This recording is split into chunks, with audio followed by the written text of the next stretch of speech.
So, Andrej, read a book or listen to the podcast? Read a book. And what would you say it's your favorite book? The last one that I liked a lot would be Working Backwards, which is memoirs from working in Amazon and the processes and culture they developed. Cool. I will read that. Sounds interesting. This. You listen podcasts, right? Yeah. More or less. More so the local ones than globally, but yeah, I try to fit them in as much as I can. And can you pick a favorite one? Please, you can say chair, of course. Yeah, yeah. Let's not.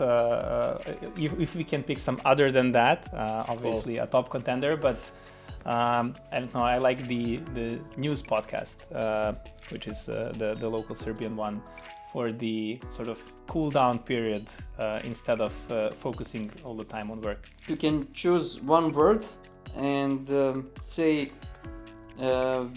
what is most important trait in business. Learning, I would say that would be it. And again, one word, what is your biggest motivation? Learning. Steve Jobs or Bill Gates? Bill Gates, I would say. Brian Armstrong or Vitalik Buterin? I have to go with Vitalik here. Overtime versus working on weekend? Why not both? You're still young, so I can imagine. And easy question for you, if you want to invest, real estate, stock exchange or crypto? Tenderly. Cool.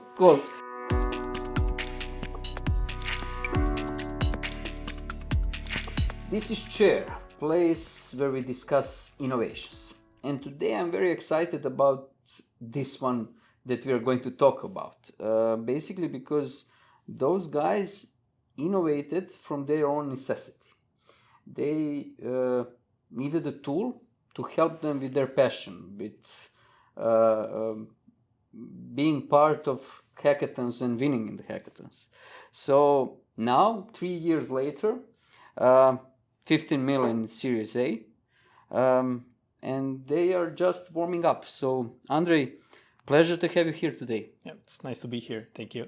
So, Andrej is a co-founder and CEO of Tenderly. Basically, Tenderly is a blockchain startup that provides end-to-end developer platform for teams and companies looking to build innovative blockchain products. This is in the nutshell. But first, I want to hear your story. I told a glimpse of it, but I want to see from your side how you came to where are you today. Yeah, as you touched on it a bit. So our whole team, our whole founding team, all four of us have been pretty hardcore engineers all our careers, and we are also competitive, which is, I guess, a relatively common scenario. We enjoyed participating in these different hackathons with all of these different technologies that you can run into in the software world. And one of those technologies was blockchain. We did not necessarily have any experience, most of the team, with blockchain prior to sort of jumping into hackathons sort of head first without getting some background information on the tech. And one thing that we noticed is that blockchain being a relatively new technology, it's surrounding supporting ecosystem of tools which engineers are relatively used to in more established technologies. For example, Go, Java, any of the standard languages now used all over the internet. We saw that a mature ecosystem like that didn't really exist in blockchain, and Ethereum was the most interesting of the blockchains for us. And we definitely felt that friction as you are sort of competing in these 24 or 48 hour competitions. Time is very important, and every second that you can save, not sort of bashing your head against some particular problem, which in the context of no sleep becomes even more frustrating. So the whole problem of not having proper support while you are building building your thing has been even more important.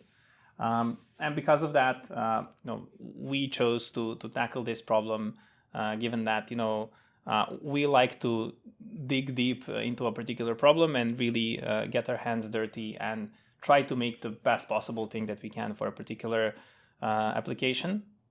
And that ended up being a very good combination for us. So the emptiness and the relatively young age of the whole ecosystem gave us a pretty good platform to sort of play around and explore what types of tools and services we can build in this Ethereum ecosystem, so that we can enable developers such as ourselves on the other end to just be more productive at what they do, and definitely going beyond just hackathons. So you use your problem and create a product around that. Yeah. Problem that you were facing. It's so interesting to me. Can you get in more details how you located the problem and how you started developing the product itself? Well, yeah, the product was pretty self-evident. So we started working, coding using blockchain technology and sort of building products around that. And it was immediately obvious that, things could be better. We saw from the sort of cloud world, which is sort of where we grew up, that, really having tier 1 premium support from your tools is something that should be everyday practice nowadays. And that was the problem. The solution is a bit more tricky, I guess, to find. But if you have a problem defined well enough, it's easy enough to start working iteratively, and then sort of going a bit into the development of the whole product.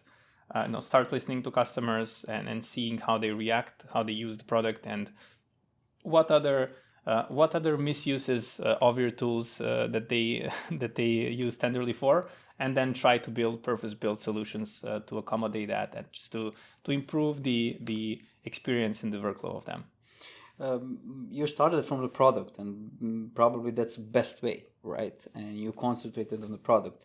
In the meantime, business grew from there. And we will come to that to talk about what are the goals of the business today, because you're not just about the product now, you're about the business. But I would like you to go back in like 3 years in the past and tell me what was your main goal when you started working on Tenderly, from maybe at that point from the business side. I know that you had focused on the product, but business was there since the beginning. Yeah, for sure. Well, business is definitely something that didn't come naturally to us. I mean, we've had the fortune that the type of tool and the type of interaction with the product we've had parallels to draw from. So anything from the cloud era, in terms of software as a service products, platform as a service products, developer tooling, even companies being built around that. There was a lot of inspiration to pull from and to learn from on how to build a company around what essentially was at the beginning a tool. That was something that we had to overcome, and that's something that took us some time to figure out. But the overall business direction, at least from the start, and that's also one big fortune for us, is that nowadays communities and users can really be that core driving force for the commercial success. So by over investing in the product development and just making sure that the developers that use us become our own champions and become our own sales force. In effect, I mean, we didn't sell anything at the time, but just having that community around your product is something that is not only very nice as a feeling, but also is commercially viable nowadays. So in that regard, it was a bumpy road for us, for sure. I can imagine. Being engineers, we definitely took our time in figuring out where we want to go business wise. But I guess the biggest changes in how we can leverage and sort of augment the Tenderly experience with that commercial branch really came to light, beginning of this year or end of last year. So Yeah, I would say that for the longest time, we didn't necessarily have the best idea and the view on how the business would develop, but we've had sort of the reassurance that models such as this, products such as this could be found elsewhere, and it was just a matter of time until we could dedicate enough attention and focus on it to really make it work pretty nice. I'm sure that you've been in a situation to need to pivot, product-wise and business-wise. Yeah, business-wise, yes. Although, at that point, I wouldn't necessarily call it a pivot if you didn't have a solid understanding of where you want to go in the first place.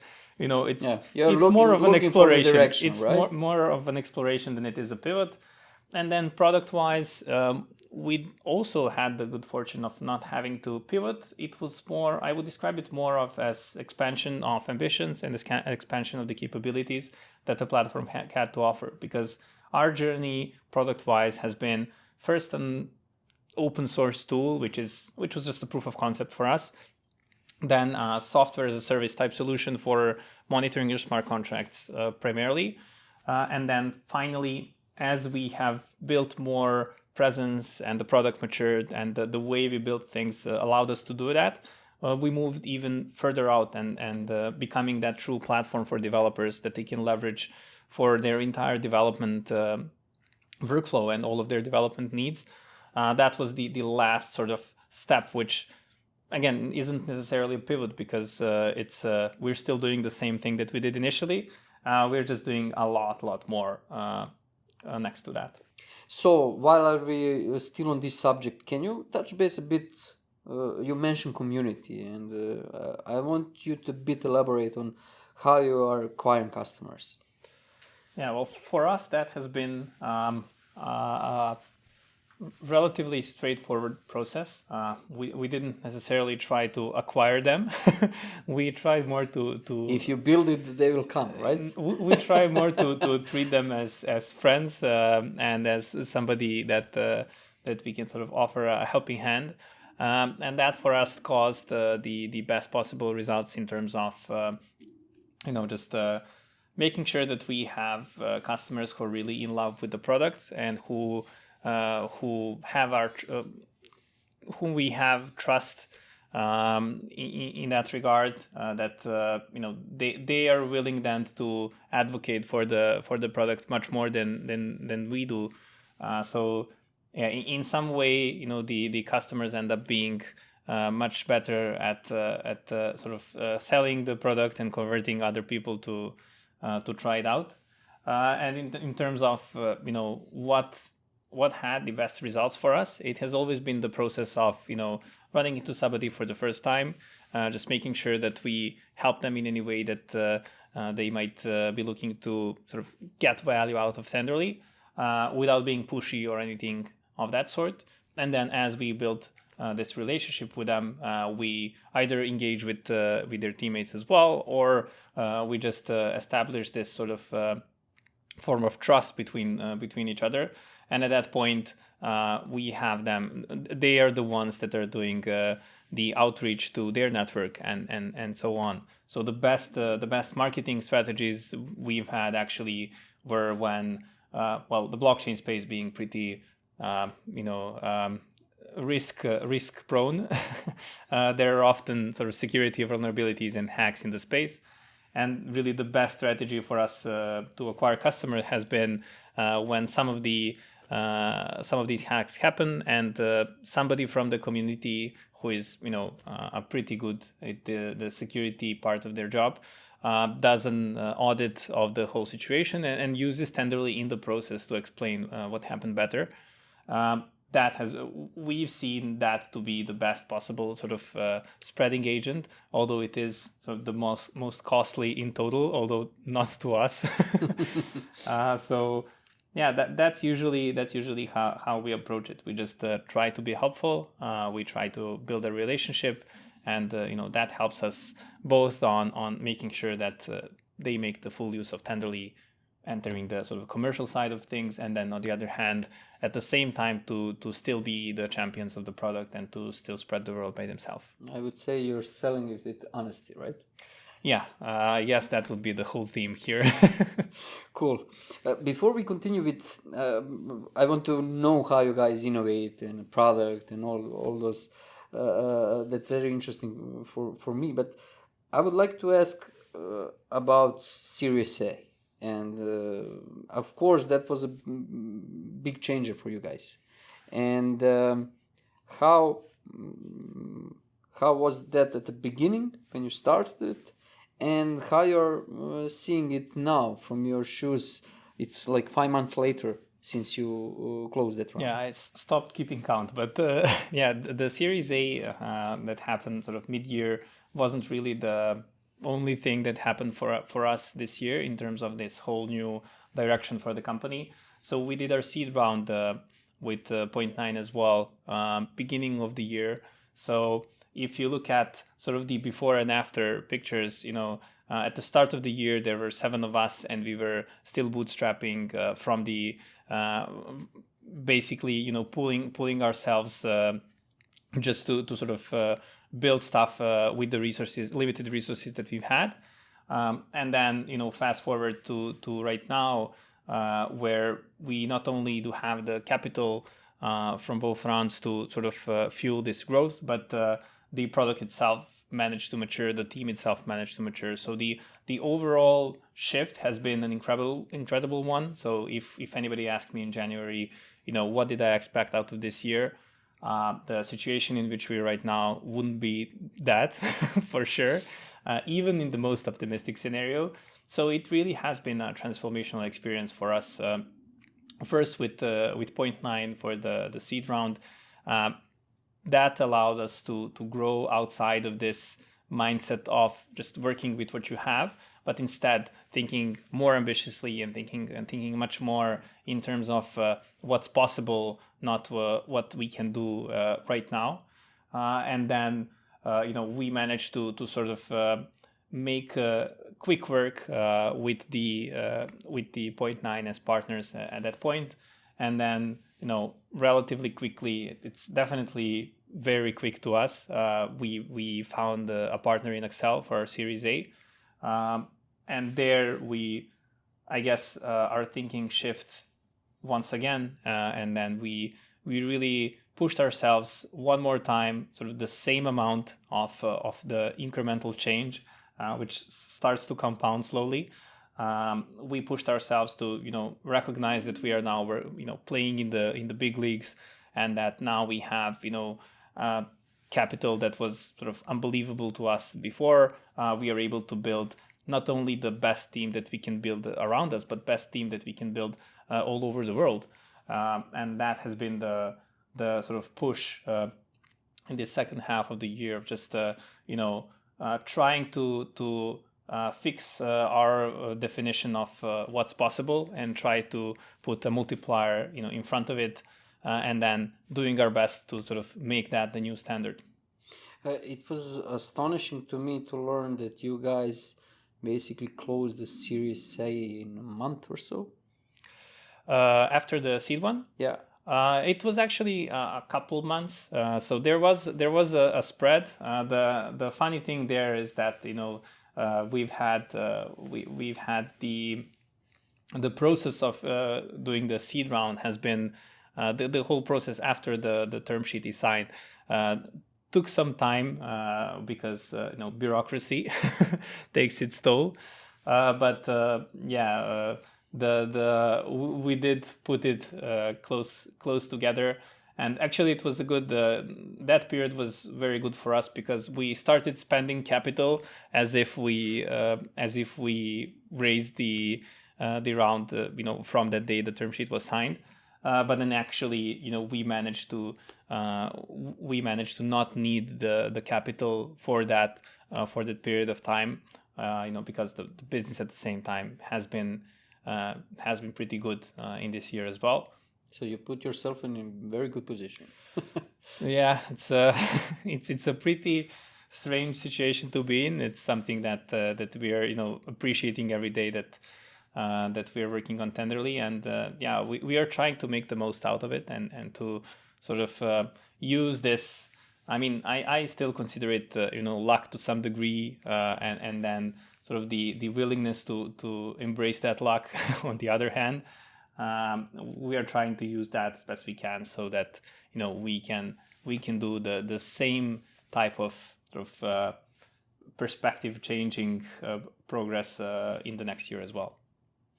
At the beginning, you told me what your definition of innovation is, and I would like to hear from you how you guys innovate, how you iterate, how you come from idea to the point, to the next point, to change. Yeah, I guess there's two main ways in which we do it. The more obvious one and then more risky to fail would be sort of building stuff based on our own instincts, because at the end of the day, and that's a very good thing for us as well, is we are our own customers in a way, and we have a pretty good understanding of what are the things that are challenging in the current ecosystem, what are the things that can bring the most change. So we use that in the beginning just to shape the product, to make sure that we have something to work with and that we have something to offer to the world. And then on the other hand, and I think that is sort of the predominant factor right now in terms of how we think about product building in general, and that might be called just a customer-driven innovation. It's a customer-obsessed mindset. Anything along those lines is we really try to put our ears to the ground and to see what people are saying, what do they need in terms of their experiences, how we can improve that. We take any feedback possible from them, warranted or not, useful or not. We like to hear it all. We don't have a traditional support team. Our support team is all the engineers, everybody in the company is engaged with the customers, and that's what we found has been incredibly useful for us over the years. Because you have, as long as you have sort of your mirror on the other end, and as long as you treat them with respect and sort of with that curiosity and that openness to learn something from them, you end up, getting a lot of useful information that otherwise you wouldn't necessarily have. And that has been the biggest, most consistent way of generating good ideas for us. And at that point, it comes to prioritization and what we can do with a fixed amount of hands, which is something that we are constantly trying to improve and just make sure that we can work on more stuff and more important stuff with every new push. And you mentioned riskier way. I'm sure that you had some examples of how you succeeded with innovation and what was produced, but I'm sure there were some fails and failures. And can you give me those two examples? One great one, and one how you failed in a. Yeah, so I guess the fail one came first to mind. I think that's for sure. So one of the bigger flops that we've had in terms of the product offering has actually been, funny enough, analytics, which feels like a core part of a monitoring platform. That's something that we have built and never really saw the same type of takeoff that we did with some other tools. So in that way, that was our biggest fail, and that's for example driven by that riskier way of innovation, something that we felt would be needed and something that we wanted to build and bring to the space. And probably invested a lot of time because it can be with the number of people, definitely it was impactful. Yeah. So. And I guess that was the biggest example for us and the biggest lesson for us to learn that what might make sense to you with the current set of assumptions that you hold about the world, in which in our case it was how we think a monitoring platform in general should look, is not necessarily something that translates over to a new field. So a monitoring platform for a blockchain product or for a blockchain company is something completely different than the one in the sort of more established industry, because that's actually something that was a key factor in just thinking about what are the core needs in the ecosystem and where can we look to bring more value. Obviously, analytics, it wasn't a complete fail. It was valuable, but that really put stuff into perspective that, we can build a lot of things, but some things are much more valuable than the others. And then I guess for the biggest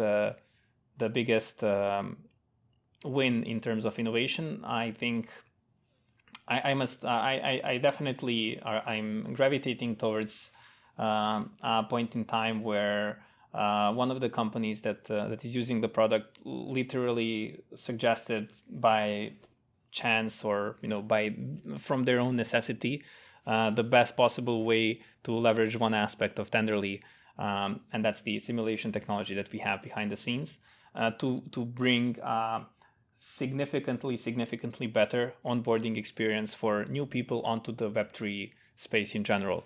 I would say that would be the biggest win. And coincidentally, the biggest fail came from our assumptions and the biggest win came from the customers. Okay, so you told me how things changed from the investment that you got. But can you tell me about the changes in business itself? Because not that long ago, there were 4 or 5 of you guys, 7 at one point. 7, yeah. And now it's 30 something. We crossed the 30 mark. Yeah, so congratulations on that. But tell me, difference of the problem and challenges that you tackled then and that you tackle now. Yeah, well, challenges at the beginning were primarily technology oriented, problem oriented, survival oriented. Now we shifted, looking at more company building side of things. I guess are the primary focus right now. So growing very quickly for our standards. We still have the percentage increase in headcount gets pretty big at times, even though it's still relatively a small team. We put a lot of attention to that, and we invest a lot of time into making sure that as we scale, even in these smaller numbers, that we keep the important things in front of us and not to get carried away with just growing and just building new things, exploring new directions, but with every decision trying to take ourselves back and really make sure that each decision that we make with in a way that it in the end makes a net positive lasting impact. So yeah, the types of problems that we're dealing with became much more different than the engineering related ones initially. And then I guess the number one problem for us right now is scaling the organization so that we can build enough value that we have sort of planned for. All the while making sure that the culture and the stability of it remains the same, and really to bring the same type of the same type of connectedness that we have right now as a team to the next 30, 50, 60 people. That was what I wanted to ask you, how you scale culture. By dumping a lot of hours into it, I think. There were some at times we try to think about every issue with much more attention than what we would at first glance sort of consider would be appropriate. We try to bring in everybody into the conversation. We try to do everything transparently on our end. So I mean, working in the open inside the company has been one of the key pillars of culture that we managed to maintain so far. Because we realized that we are in a pretty unique position, especially in Serbia, in terms of the amount of knowledge and learning and resources and connections that we have. And we want to provide the same learning opportunity that we have to all our employees. And by being that open and by being willing to sort of take a lot more time aside from stuff that would be considered more important in traditional business, in the end resulted in a much more tightly knit team, in a much more involved team. And we now have across departments it's usual to see collaboration and really just either questioning, contributing to ideas, or being a helping hand to somebody who is a bit overtasked in terms of the important things that need to get done. So we start thinking about the end goal much more quickly than if we just if every individual was just thinking about what's their responsibility, what they need to do at the end of the day. We don't have that yet. Hopefully, by continuing to keep close attention and try to make sure that this culture can sort of survive the increasing headcount that we are seeing. I want to continue with the future, and we are talking about the blockchain, and because of different initiatives, different usage, especially now lately with the buzz around the NFTs and so on, of course crypto, it's starting to become mainstream, right? Getting there. But putting that on the side, from your perspective, from your experience, what would you say is the future of blockchain? Yeah. Where is it going? So we entered the space from the technology perspective, and that's where we have the clearest vision of what it could potentially become in the end. Obviously, there are a lot of hurdles along the way, and a lot of these hype cycles, bring with them a great number of a lot of attention to the space, but at the same time are sort of stress testing how tightly knit and how stable the community actually is. But for us, long term, we see blockchain as the next fundamental sort of protocol or technology of the internet, just as the sort of original internet sort of built itself over time. We see a blockchain to be a very, very good opportunity to add on to that, and that probably goes against the sort of Web 2, Web 3 definitions that are flying around. We have a much more, let's say, compounding view of the future than two alternatives battling which one will prevail. So in that sense, we see that the future of blockchain, future of Web3 is, getting rid of the old versus new nomenclature, and making sure that we focus on not replacing the banks, not replacing everything that existed in the old world, but making sure that we can get to a fairer, more productive, more valuable internet. By doing these incremental changes in the behavior, in the way software is built. That's how we see the future can play out, and our role there is to just do the best we can to provide the technology to the people who will be able to make that change. And do you have at this point end goal? So end goal. So for us, of course. For us to succeed, we are very, very, very tied to the technology itself. So our main goal, and that's very good again. There are a lot of happy coincidences on this journey, but there's that saying that luck is when opportunity meets readiness, right?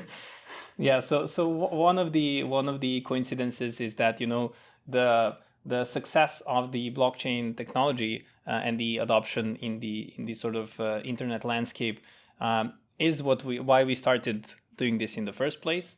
that also correlates to the success of Tenderly. So we see Tenderly as potentially being being synonymous to blockchain technology itself, just as cloud computing has AWS and Google Cloud, just as machine learning has TensorFlow.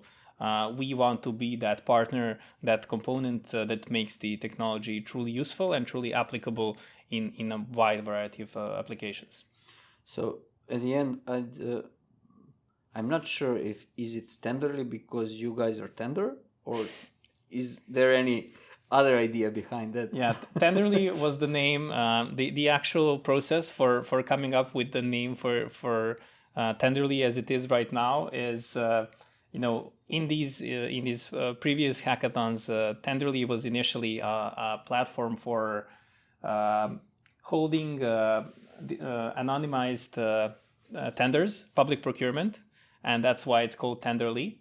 It was very original at the time. And then for the blockchain stuff, we managed to come to a decision that let's just call it Tenderly until we think of a better name. And as you can probably guess, we never got around to thinking of a better name. But now maybe that's a good. Yeah, it's a good coincidence that yeah, that you didn't have time to think about the name. No, we lacked imagination as well. Thank you so much for this. I enjoyed this conversation. And for you out there, Thursday, new innovations, subscribe, already. So thank you so much. Pleasure.